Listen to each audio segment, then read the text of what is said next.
much. So, I have heroes, like all of you do, and undoubtedly my greatest hero is Paul Arden, who, sadly now deceased, embodied art school thinking and flew the flag for it for the whole of his life. So I agree, really, with the two speakers that we've just had, definitely with Darryl, and certainly with Dean.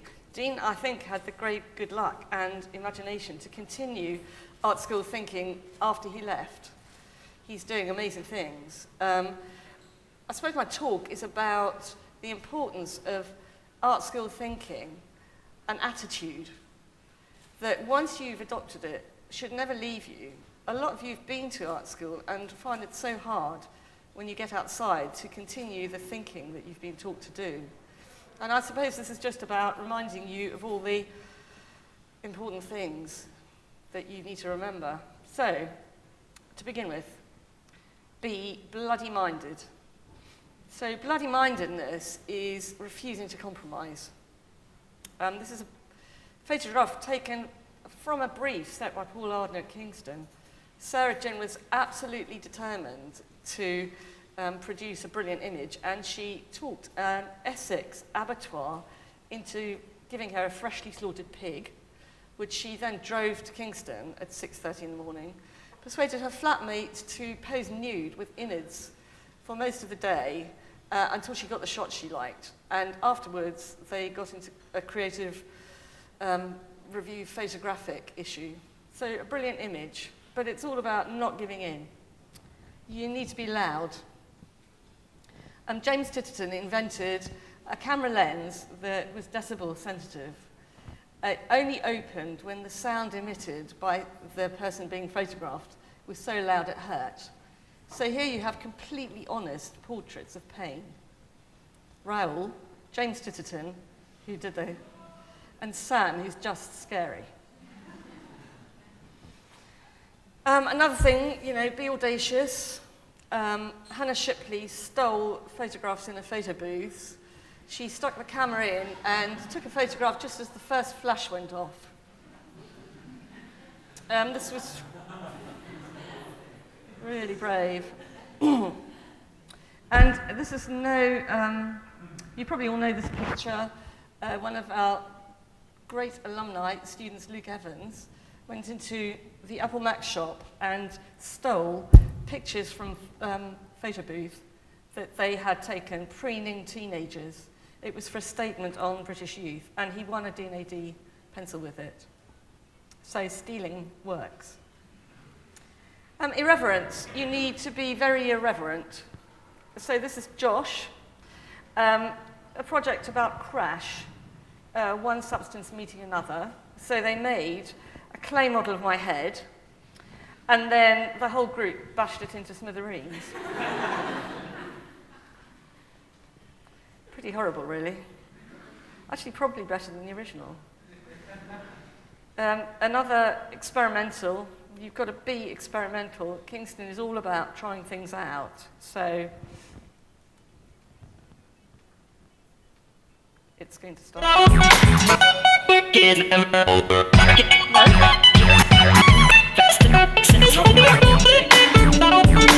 Not the right music. Not the right music. Sorry, that's the wrong music. What's Spotify doing on? Better. Sorry. Me and computers.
So there was a one-day project on make a musical instrument, and again it was Luke just playing around with some batons and a sheet metal. But to walk into the studio and see students producing such brilliant work is more inspirational than I can explain. So you need to be obsessed.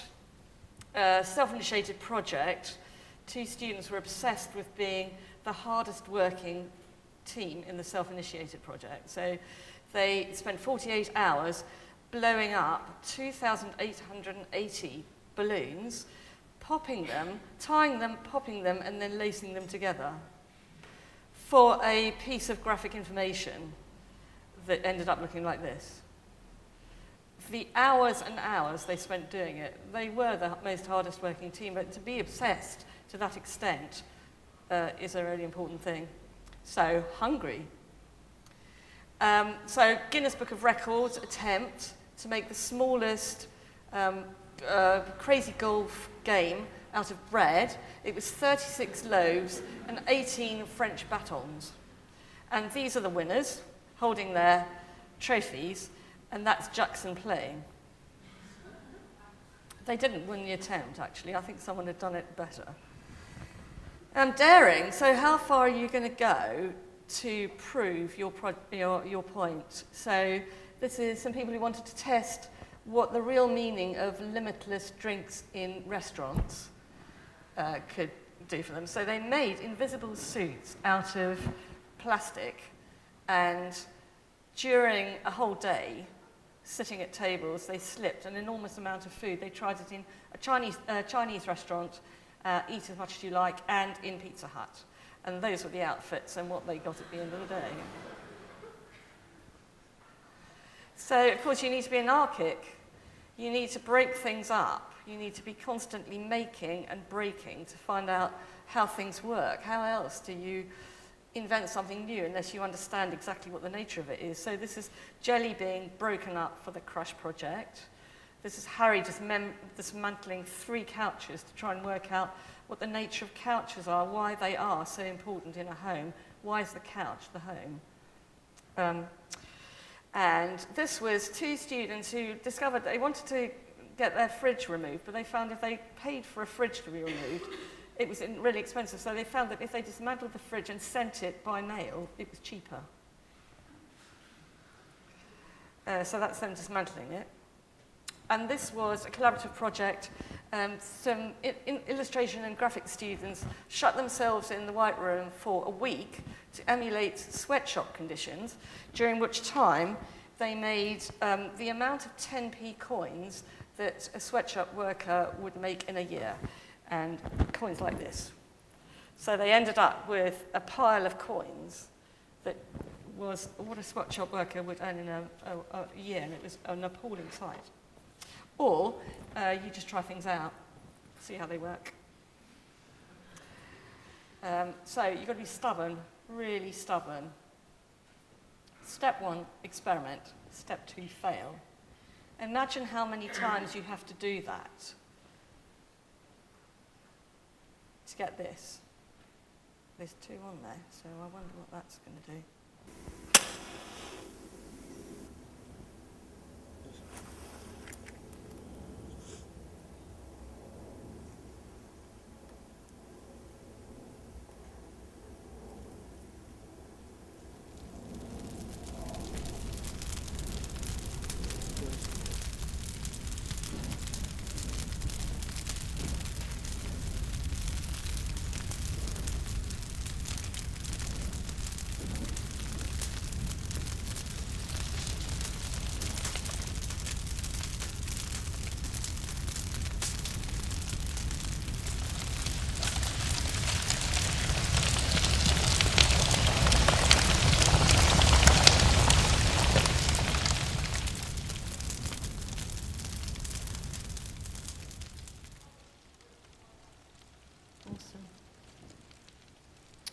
And of course, you've got to be brilliant.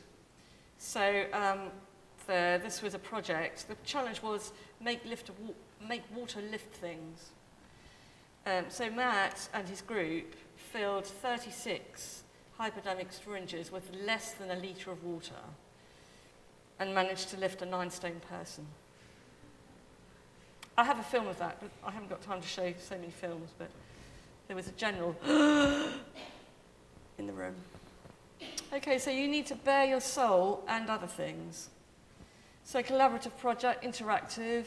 It was about how do people judge people once their facial features and clothes have been removed? Do they judge them by height, by weight, by longevity, by what they could be used for? And then we asked students to... It's not working. Yeah, sorry. Then we asked students to assess what they thought the right measurement was. And this is Millie's project. It was about how naked do you have to be to feel naked. So she made a latex suit of a man's naked body, and then suggested that he wore it outside. And he found that he didn't actually walk down the street, but he found that walking around the college in a suit made of latex, he stopped feeling naked. Although you could see him, he wasn't really naked. So, great project. There's no such thing as going too far. For the purposes of these shots, I will call the people who did this project Dick and Fanny. This was a project about nightmare. That is a testicle. And this is a vagina. So how brave do you have to be? And I'm not just putting these in because they're sensational. I think they're fantastic images. 2 first years did this. The kind of attention to detail and the beauty and the lighting of it, sensitivity is awesome. So you've got to be very, very brave.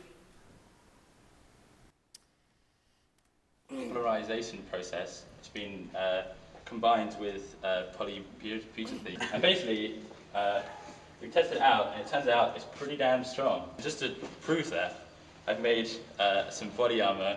You know, if anyone's feeling strong, you want to punch me in the stomach, go right ahead, because I'm protected.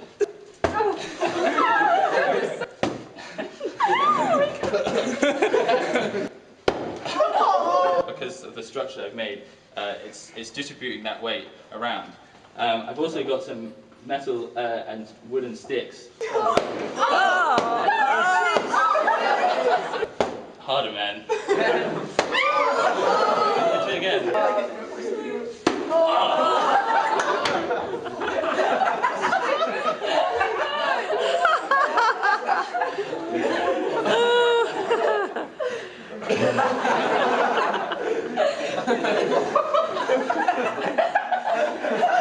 Basically, you can see the damage to my lovely form. You can see the scars under it. And it did actually hit me in one of the weakest points. This also happens to be where my diaphragm is.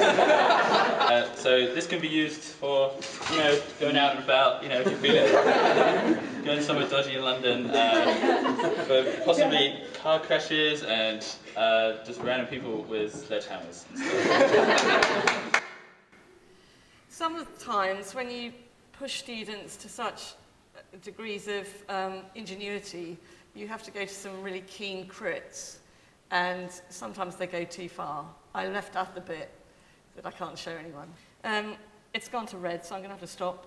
Above all, be out there. And that's my film.